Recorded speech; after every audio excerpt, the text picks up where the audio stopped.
HOA Karen tried to drown my disabled mother, but she didn't know I own a rescue helicopter fleet, and that mistake was about to cost her everything. The moment I saw my 73-year-old mother's wheelchair trapped in 3 feet of rising water, while Karen Blackwell stood 50 yards away with her arms crossed, refusing to unlock the emergency access gate, I knew this wasn't an accident. This was attempted murder disguised as neighborhood flooding. "Please," I shouted into my phone, standing knee-deep in the murky water that had somehow appeared overnight in our gated community's lowest section. "My mother can't swim. She's been paralyzed from the waist down for 15 years. The water was rising fast, too fast for natural flooding. Mom sat in her electric wheelchair, water already reaching the battery compartment, her hands gripping the armrests as sparks began flickering from the motor housing. "I'm sorry, but emergency vehicles aren't permitted through the main gate without proper HOA approval." Karen's voice came through the phone with that sickeningly sweet tone she used when delivering her cruelest blows. "It's clearly stated in Section 47B of our community guidelines. Perhaps if your mother had been more cooperative about relocating to a more suitable living arrangement, this wouldn't be an issue." That's when it hit me. This woman had orchestrated this entire disaster. I waded closer to Mom, the water now at my waist, my phone held high above my head. "Karen, I'm looking right at you through the fence. You're standing there watching an elderly disabled woman potentially drown, and you're talking about paperwork?" "I'm following protocol," she replied. But I could see the slight smile playing at the corners of her mouth even from this distance. "The drainage system has been having issues lately. These things happen in older communities." Older communities. Our development was built 3 years ago, and I'd personally paid for the upgraded drainage system when we moved Mom here. But as I looked around at the water rushing in from what should have been a sealed storm drain, the pieces started falling into place. The maintenance work that had been happening near the drainage controls for the past week. The mysterious city permits Karen had been waving around, claiming authority over flood management systems. The not-so-subtle hints she'd been dropping about Mom being a burden on our community resources. "Mom, hold on," I called out, my voice steadier than I felt inside. My mother looked at me with those brave eyes that had carried our family through my father's death, through her own accident, through every hardship life had thrown at us. She wasn't panicking, she never did, but I could see the resignation creeping in as the water reached her chest.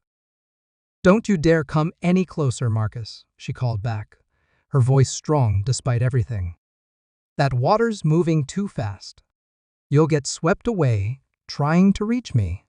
She was right. The current was strengthening, and I could see debris being pulled toward the storm drain that Karen had somehow managed to reverse the flow on. This wasn't just flooding, this was a carefully engineered death trap, and my mother was sitting right in the center of it. I pressed the phone harder against my ear, raising my voice so Karen could hear every word clearly. "Karen, if anything happens to my mother because you're playing these games, I will personally make sure the entire world knows what kind of person you really are." Her laugh was like ice water in my veins. "Oh, Marcus. Always so dramatic. Your mother made her choice when she refused our generous offer to help her find alternative housing arrangements. Sometimes, nature has a way of solving problems that people are too stubborn to handle themselves." That's when I understood the full scope of what I was dealing with. This wasn't just about my mother. This was about Karen's systematic campaign to remove what she considered undesirable elements from our community. The elderly couple who'd mysteriously had their insurance canceled last month. The veteran with PTSD, whose service dog had been reported as a vicious animal. The single mother whose late rent payments had somehow become grounds for eviction despite her perfect payment history for 2 years. Karen Blackwell wasn't just a power-hungry HOA president. She was a predator who'd figured out how to use bureaucracy and fake emergencies as weapons against the most vulnerable people in our community. "You know what, Karen?" I said, watching my mother's wheelchair start to shift slightly as the current pulled at it. "You're absolutely right. Sometimes, nature does have a way of solving problems." I was already reaching for my second phone, the one connected to my company's emergency dispatch system. "But so does technology." "What are you talking about?" For the first time, uncertainty crept into her voice. "I'm talking about the fact that while you've been busy researching HOA bylaws and drainage permits, you somehow forgot to research what I actually do for a living." I was speed dialing now, my fingers moving automatically through the sequence I'd programmed for exactly this kind of emergency. Skyguard Rescue Services. 17 helicopters. 42 certified rescue pilots. We specialize in water emergencies and disaster relief. The silence on the other end of the phone was beautiful. "Oh, and Karen?" I added, watching as my mother gave me a thumbs up. She'd heard every word and understood exactly what was about to happen. "We also specialize in recording everything for insurance purposes. Every rescue operation gets filmed from multiple angles. It's company policy." I could see Karen frantically working her phone now, probably trying to figure out how to unlock that gate before my helicopters arrived. But it was too late. She'd shown her true colors, and in about 6 minutes, those colors were going to be broadcast to every news station in the state. The sound of rotor blades was already echoing in the distance. The sound of those approaching helicopter blades took me back 12 years, to the night that changed everything and set me on the path that would eventually save my mother's life. My father had been trapped in his car during the flash floods that devastated our old neighborhood, the poor side of town, where emergency response times were measured in hours, not minutes. I'd stood on that bridge, watching the water rise around his vehicle, screaming into my phone at dispatchers, who kept telling me units were en route while Dad's headlights disappeared beneath the surface. 27 minutes. That's how long it took for the first rescue boat to arrive. And by then, it was 18 minutes too late. The coroner said Dad had drowned trying to escape through the sunroof, just 60 feet from where I stood helpless on dry ground. 60 feet might as well have been 60 miles when you don't have the right equipment, the right training, or the right resources. That's the night I swore I'd never watch someone I love die, because help couldn't reach them fast enough. I used Dad's life insurance money and every penny of my savings to get my pilot's license and buy my first used helicopter, a beaten-up Bell 206 that spent more time in the shop than in the air. Those first years were brutal. Working 3 jobs to pay for maintenance, flying rescue missions for free just to build my reputation, sleeping in the hangar because I couldn't afford rent and aircraft payments simultaneously. But every time I pulled someone out of floodwater, every time I reached a stranded hiker before hypothermia set in, every time I proved that fast response could mean the difference between tragedy and miracle, I thought about Dad. Skyguard Rescue Services grew from that single broken-down helicopter into the largest private rescue operation in the state. 17 aircraft now, from nimble 2-seaters perfect for urban rescues to heavy lift twins that could evacuate entire families from disaster zones.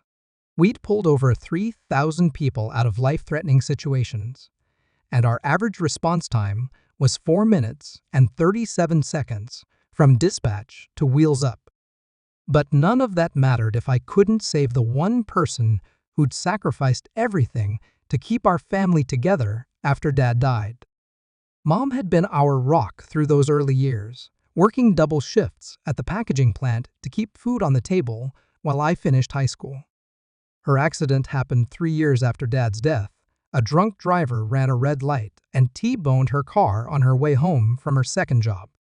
The spinal injury left her paralyzed from the waist down, but she never complained, never asked for pity, never let it slow down her determination to see me succeed. "You're going to help people the way we couldn't help your father," she told me from her hospital bed. Still groggy from surgery, but already planning my future. "You're going to make sure no family goes through what we went through." She'd been right, but I'd never imagined that the family I'd eventually need to save would be my own. Moving Mom to Riverside Estates had seemed like the perfect solution. The community advertised itself as age-friendly and accessibility-focused, with wide sidewalks, ramp access to all common areas, and a medical response system that promised rapid emergency care. The monthly HOA fees were steep, almost $3,000, but I could afford it now, and Mom deserved safety and dignity in her retirement years. What I hadn't counted on was Karen Blackwell. She'd been HOA president for 6 years, and in that time, she'd systematically transformed Riverside Estates from a welcoming community into her personal fiefdom. Karen didn't just manage the homeowners association, she weaponized it. Every rule, every regulation, every seemingly innocent policy change was designed to give her more power and eliminate residents who didn't fit her vision of the ideal community. The first red flag should have been her reaction when I'd introduced myself at the welcoming committee meeting. Most people were impressed when they learned about Skyguard rescue services. It meant having a neighbor who could literally drop everything and save your life if disaster struck. But Karen's smile had tightened when she realized what my helicopters represented: resources she couldn't control, influence she couldn't manipulate, and worst of all, someone in the community who had more real power than she did. The second red flag was her immediate interest in Mom's care requirements. Within a week of our moving in, Karen had stopped by with a clipboard full of community wellness surveys that ask invasive questions about Mom's medical conditions, insurance coverage, and long-term care plans. When Mom politely declined to share her private medical information, Karen's demeanor shifted completely. "I'm just trying to ensure our community resources are allocated efficiently," she'd said, her voice taking on that sharp edge I'd later learned to recognize as her warning tone. Residents with significant care needs sometimes find that other living arrangements are more suitable for their comfort and the community's well-being. Mom had smiled sweetly and rolled her wheelchair closer to Karen. "Honey, I've been taking care of myself and my family for over 50 years. I think I can handle a gated community just fine." That was when Karen decided my mother needed to disappear. The campaign started subtly. Mom's medical supply deliveries began getting lost or delayed due to security protocol changes. The community shuttle service that was supposed to provide transportation for elderly residents suddenly had mechanical issues whenever Mom needed to use it.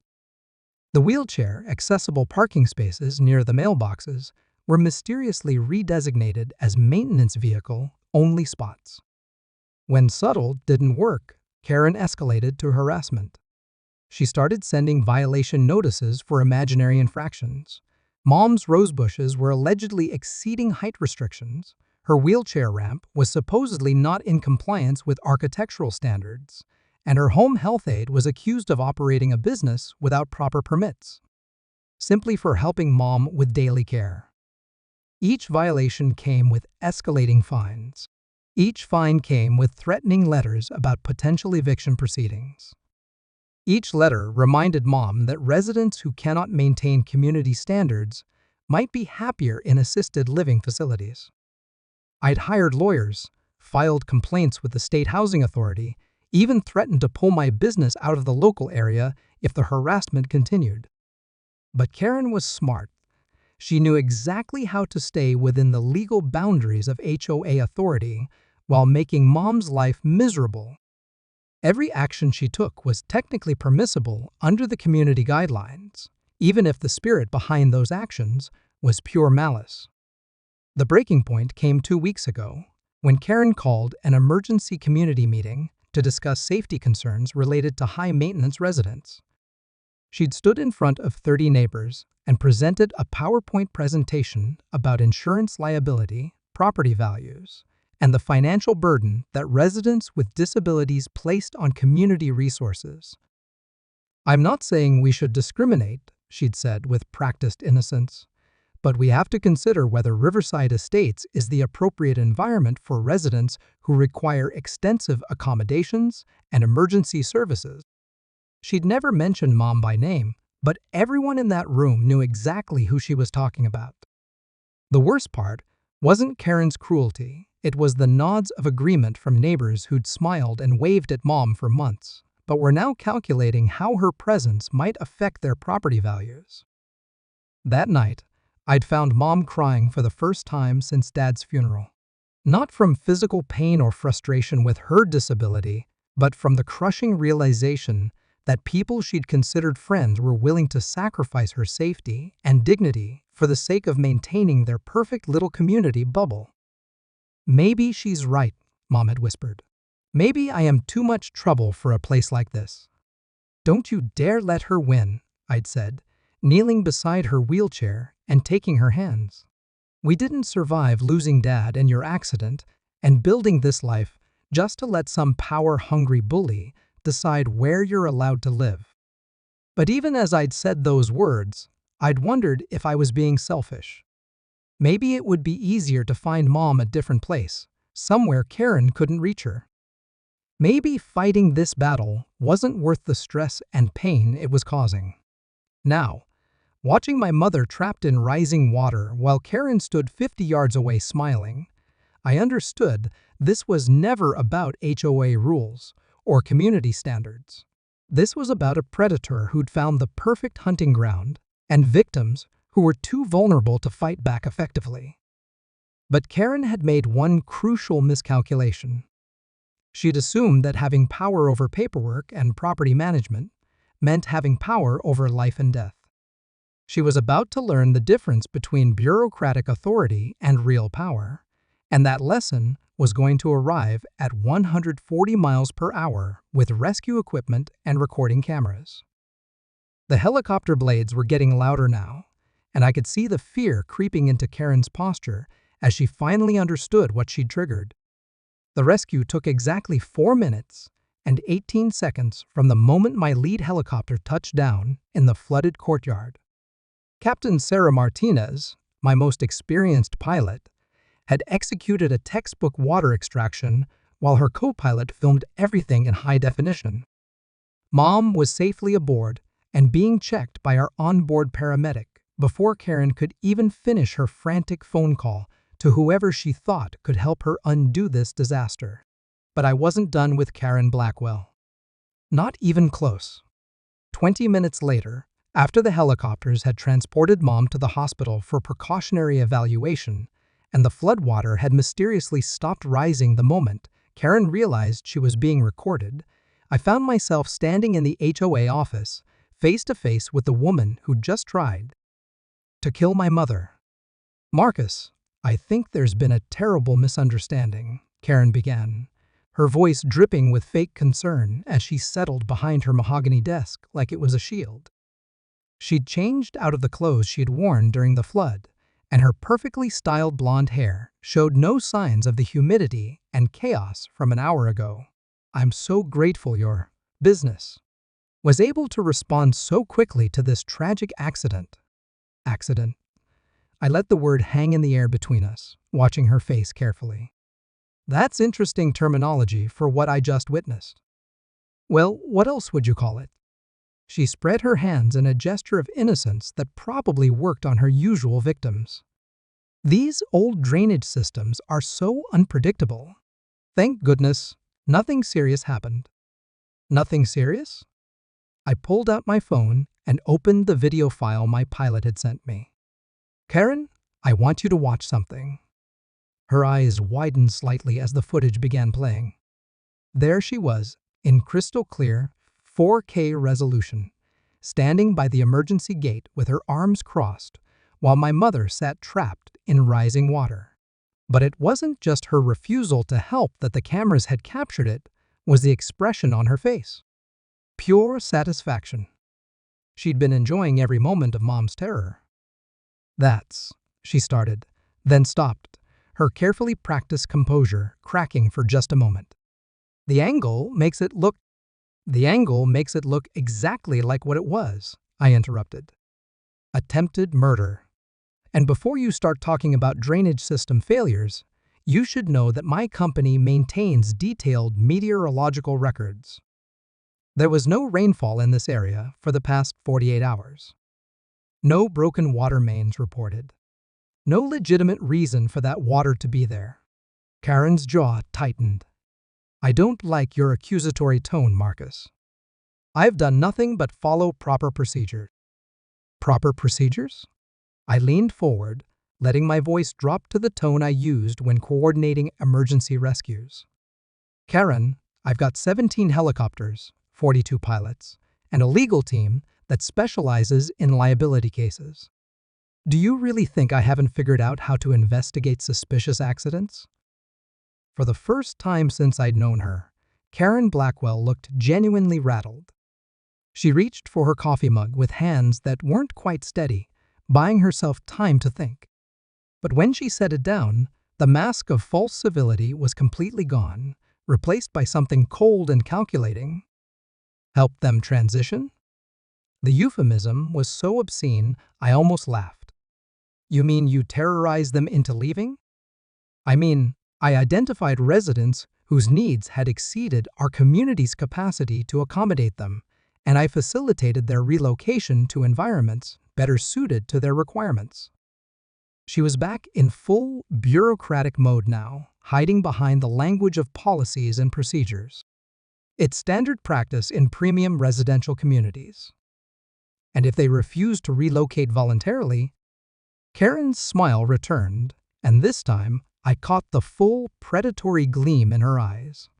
Well, that's when accidents tend to happen. Drainage systems fail. Security gates malfunction.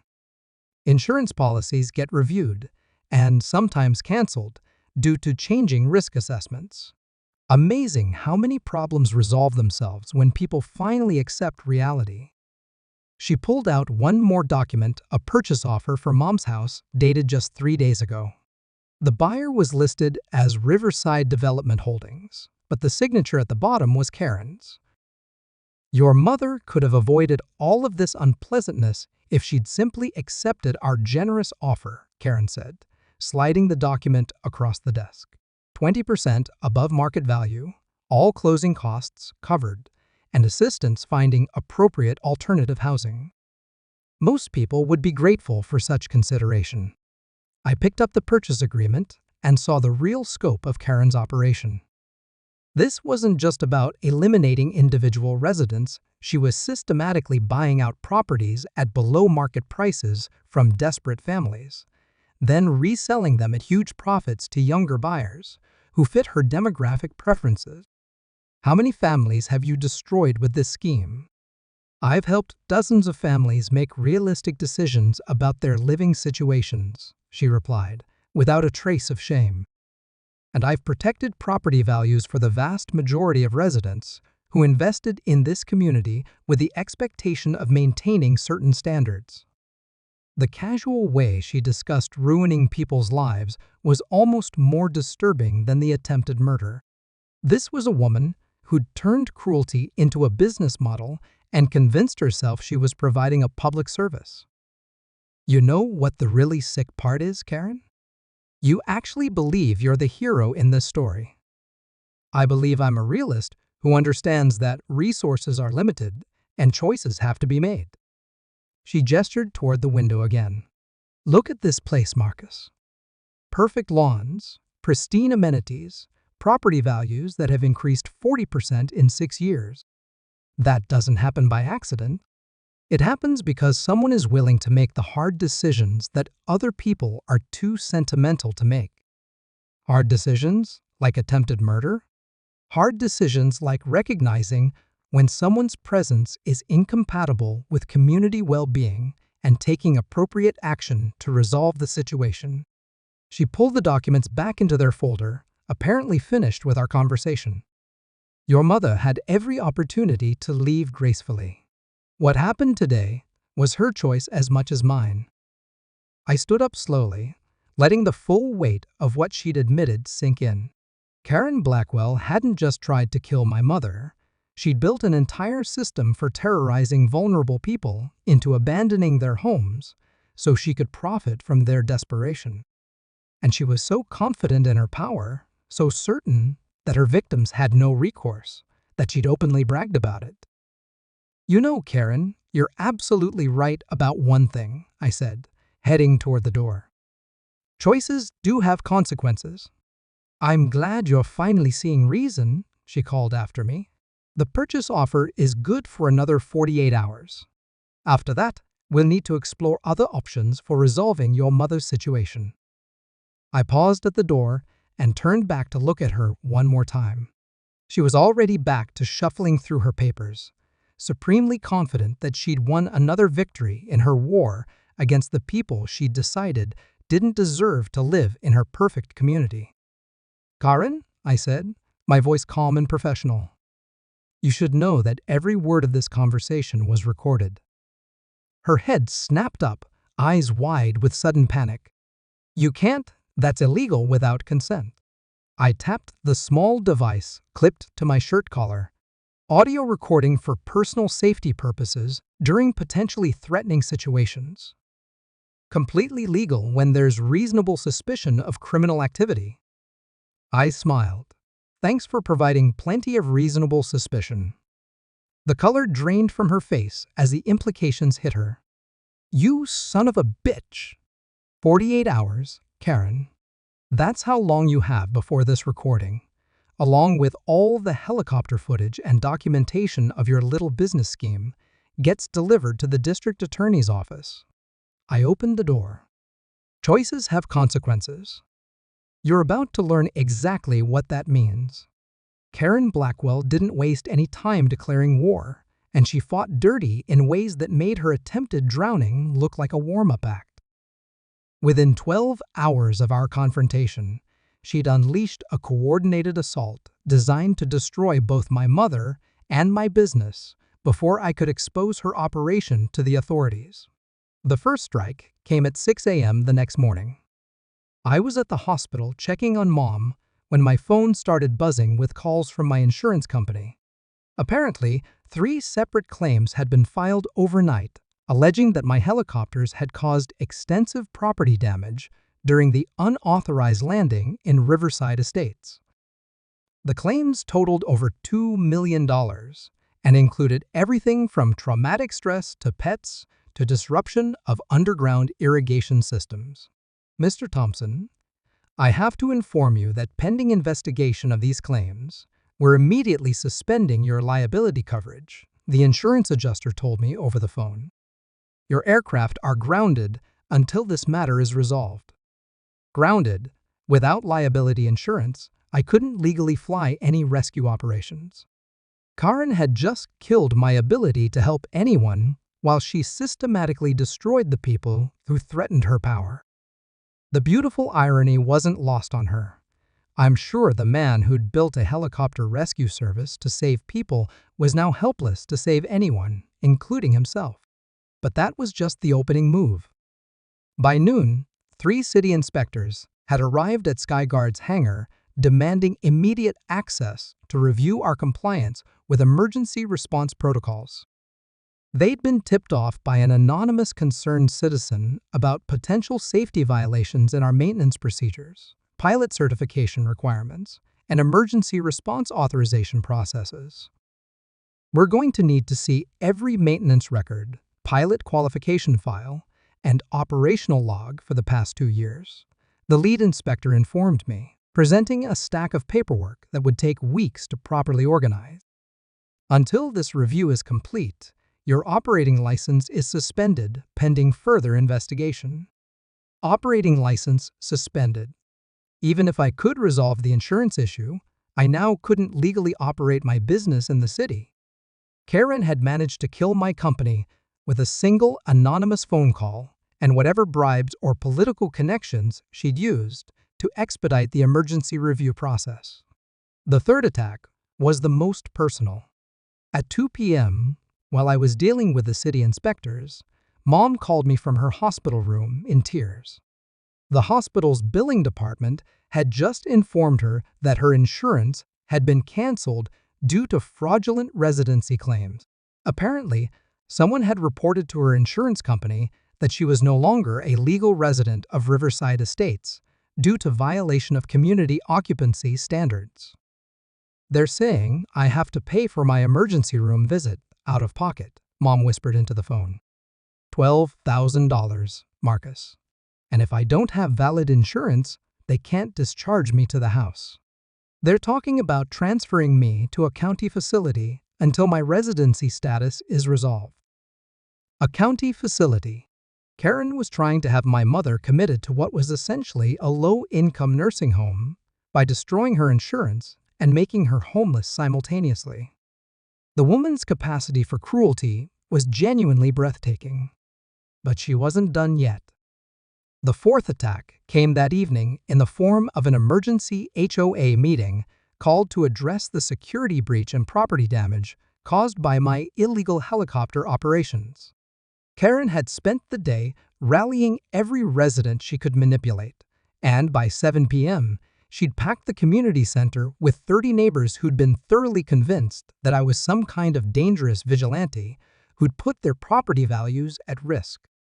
"Ladies and gentlemen, we need to discuss the serious safety and liability issues that occurred yesterday," Karen announced from her position at the front of the room, looking like a prosecutor presenting her closing arguments. An unauthorized aircraft landing caused significant disruption to our community, damaged our carefully maintained landscaping, and exposed all of us to potential insurance liability. She had a PowerPoint presentation ready, complete with photos of tire tracks in the grass where my helicopter had landed, estimates of noise pollution impact on property values, and a detailed legal analysis of the precedent my rescue operation had supposedly set for future security violations. "If we allow residents to summon emergency aircraft without proper authorization, where does it end?" she asked the room. "What happens the next time someone decides our community rules don't apply to their personal emergencies?" The response was exactly what she'd wanted.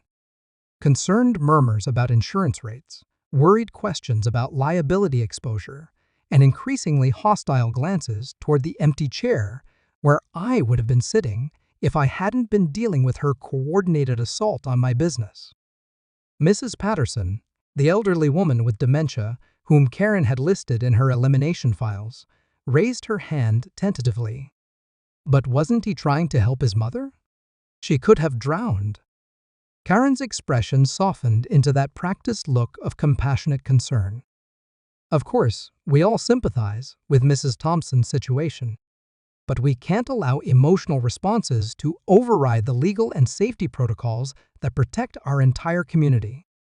The proper procedure would have been to contact the fire department and work through official channels."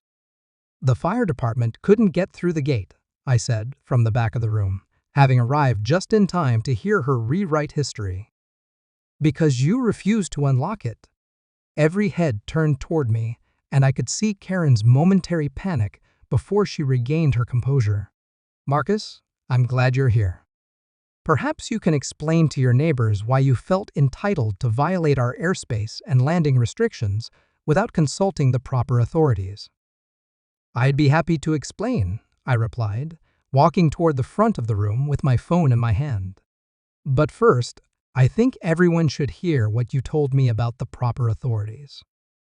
I pressed play on the audio recording from our confrontation, and Karen's voice filled the room with crystal clarity. "Your mother doesn't belong in this community. She never has." The silence that followed was deafening. I watched 30 faces process what they'd just heard. The cognitive dissonance of reconciling the woman they thought they knew with the predator who just admitted to targeting vulnerable residents for elimination. But Karen was a master manipulator, and she recovered faster than I'd expected. "Ladies and gentlemen, what you just heard was a private conversation taken completely out of context," she said, her voice steady despite the shock on her face. "Marcus has been harassing me for weeks about his mother's refusal to comply with our community standards, And that recording represents my frustration with his threats and demands for special treatment. She was spinning it. Somehow, she was making herself the victim of my harassment rather than the architect of a systematic campaign of elder abuse. And I could see it working on some faces in the crowd, the power of suggesting that a desperate son might manipulate a recording to make an innocent woman look guilty. Special treatment? I asked. You mean like not being murdered by artificially induced flooding? I mean, like expecting the entire community to accommodate one resident's needs at the expense of everyone else's property values and safety, she shot back. Your mother's situation is tragic, Marcus, but it doesn't give you the right to terrorize the rest of us with accusations and illegal aircraft operations. She was good. Frighteningly good at turning victim and perpetrator roles inside out, at making reasonable people question their own judgment, at weaponizing compassion itself against the people who showed it.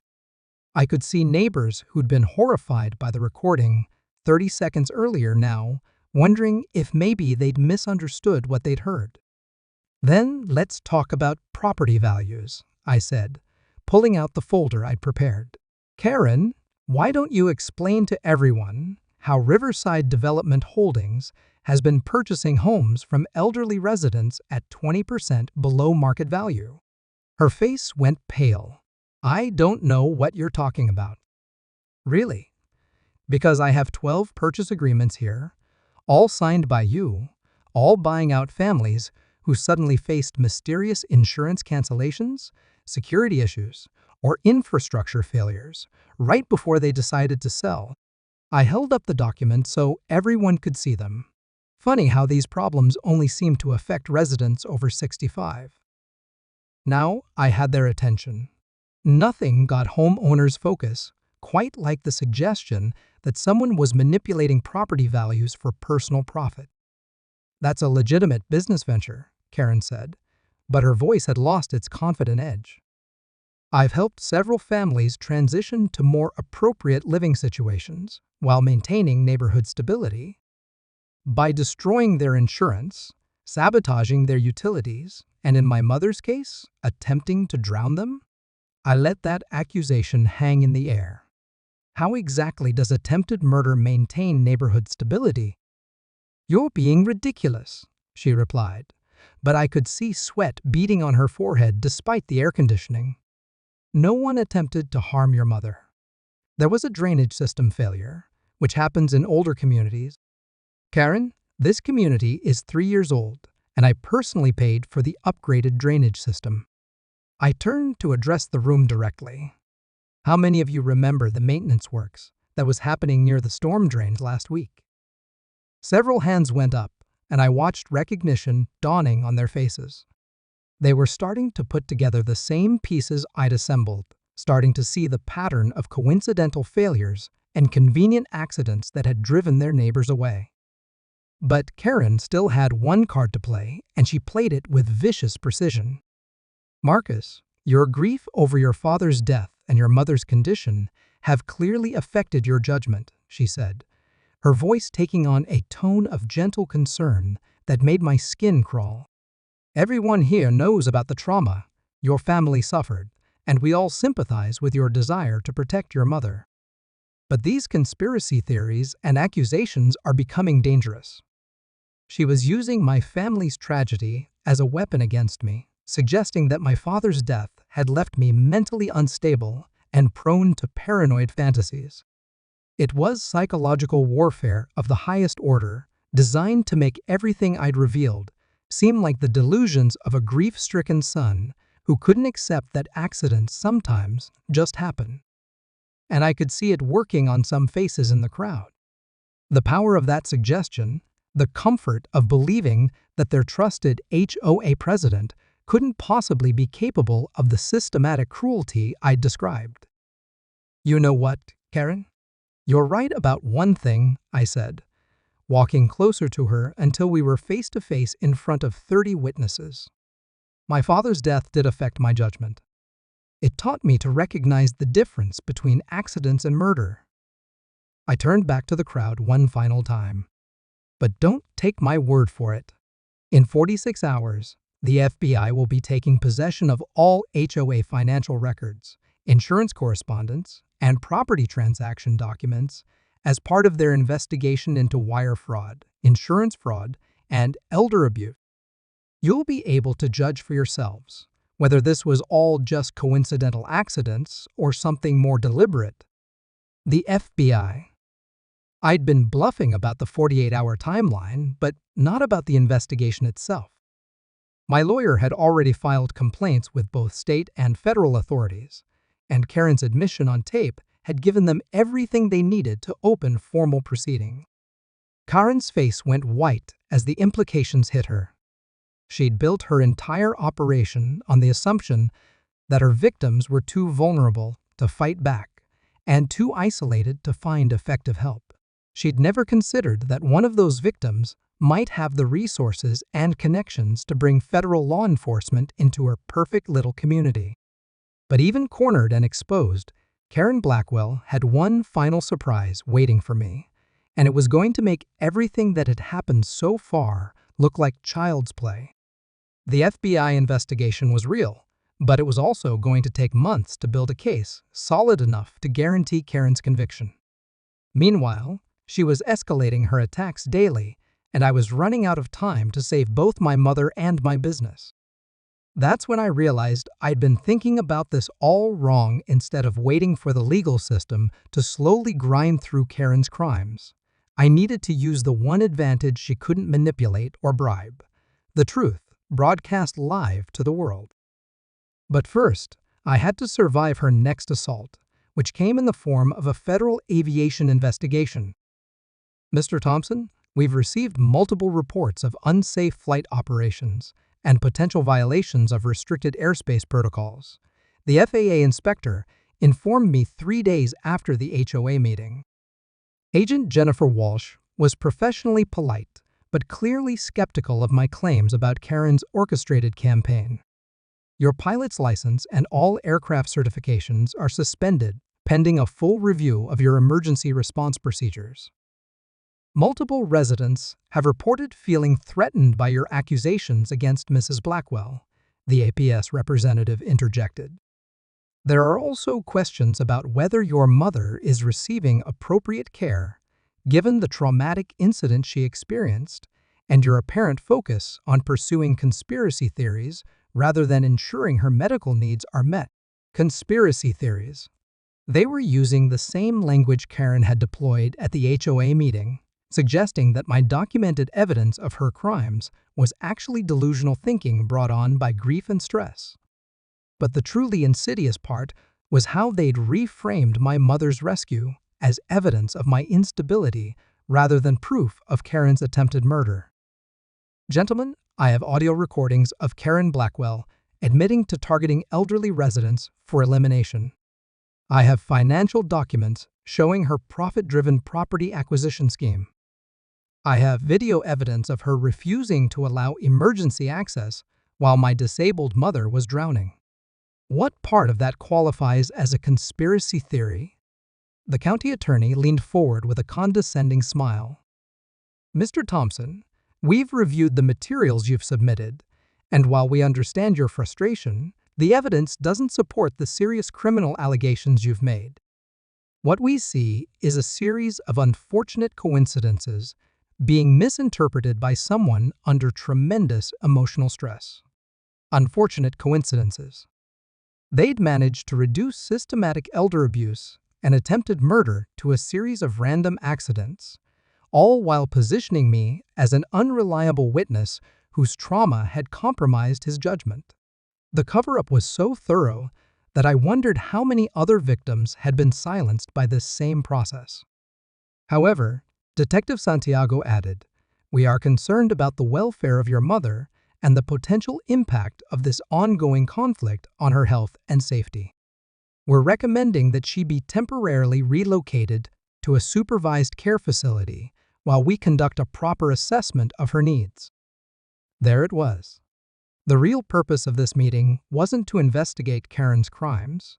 It was to complete her mission by having the government remove my mother from her home and place her in institutional care. Karen hadn't just corrupted the HOA and local business authorities, she'd somehow managed to turn Elder Protective Services into another weapon in her arsenal. "Over my dead body," I said, standing up from the conference table. "Mr. Thompson, that kind of hostile response is exactly what we're concerned about," the APS representative replied. "Your mother's safety has to be our primary consideration, and right now, the evidence suggests she's at risk due to the escalating conflict you've created with community leadership." At risk due to the conflict I'd created. They were actually arguing that my mother would be safer in institutional care than in her own home because I'd had the audacity to report her attempted murder to the authorities. The gaslighting was so complete that I almost admired its brutal efficiency. But as I sat there listening to 3 government officials explain why my mother needed to be removed from her home for her own protection, I realized something important. Karen had overplayed her hand. She'd revealed the full scope of her network, shown me exactly how her corruption system operated, and most importantly, given me a roadmap for bringing the entire structure down. Because while she'd been busy manipulating local authorities and federal inspectors, she'd forgotten about the one investigation tool she couldn't control or corrupt: social media and citizen journalism. "Gentlemen, I appreciate your concerns," I said, my tone shifting to professional cooperation. "You're absolutely right that this situation has gotten out of hand, and I want to work with you to resolve it properly." They relaxed slightly, probably thinking they'd successfully intimidated me into compliance. Detective Santiago even smiled. "That's exactly the attitude we were hoping for, Mr. Thompson." "Good. Then you'll understand why I need to document everything carefully from this point forward." I pulled out my phone and opened the camera app. "I'm going to need all 3 of you to state your names, positions, and the specific legal authority you're claiming for relocating my mother to institutional care." The reaction was immediate and telling. All 3 men recoiled, as if I'd pulled a weapon, and Detective Santiago actually reached toward his belt before catching himself. "Mr. Thompson, we're not recording this meeting," he said sharply. "Why not? If you're conducting a legitimate investigation into elder abuse allegations, wouldn't you want everything documented properly?" I kept the camera steady, focused on their increasingly uncomfortable faces. "Unless there's something about this meeting that you'd prefer not to have on record?" "Turn off the camera, Marcus," the county attorney ordered. "This is an official investigation, and unauthorized recording could interfere with our process." Actually, as the complainant in this case, I have every right to document my interactions with investigating authorities. It's called transparency, and it protects both of us from any future misunderstandings about what was discussed. I smiled pleasantly while keeping the camera rolling. "So let's start over. Detective Santiago, what specific evidence do you have that my mother is unsafe in her current living situation?" The silence stretched uncomfortably as all 3 men realized they'd been caught in a trap they'd helped create. They couldn't articulate any legitimate safety concerns without acknowledging that Karen's actions had created the dangerous situation, but they also couldn't continue their intimidation tactics while being filmed. "This meeting is over," Detective Santiago finally announced, closing his file with visible frustration. "Perfect. Then I assume you'll be scheduling proper interviews with my mother, reviewing the audio and video evidence I've submitted, and conducting a thorough investigation of Karen Blackwell's financial activities and property acquisition methods?" More silence. They were boxed in by their own supposed authority. If they were really investigating elder abuse, they'd have to actually investigate. If they weren't really investigating, then this was harassment and conspiracy, which was exactly what I'd been claiming all along. "We'll be in touch, Mr. Thompson," the APS representative said as they headed for the door. "I'm sure you will.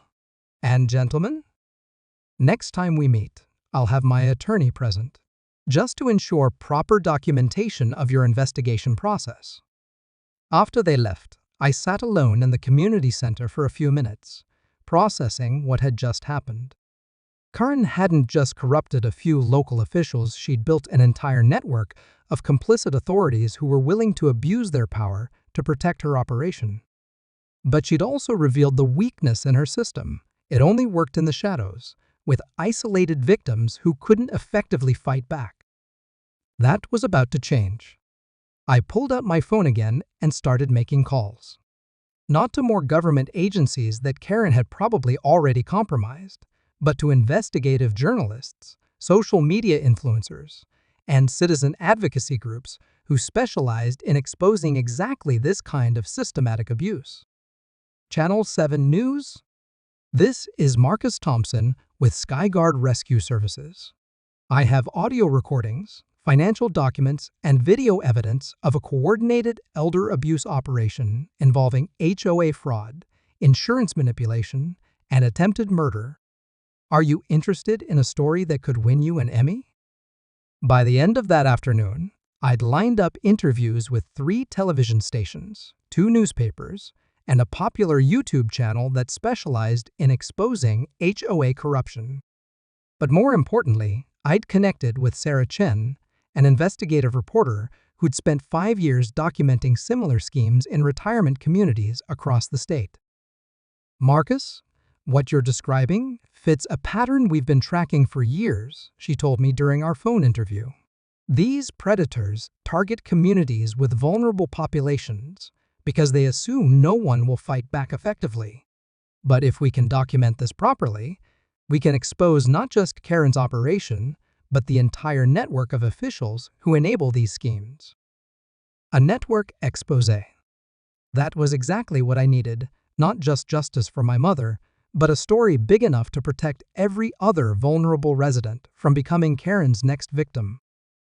But first, I had to survive her final, most desperate assault, because a cornered predator with nothing left to lose was about to show me exactly how dangerous she could be when her entire world was falling apart.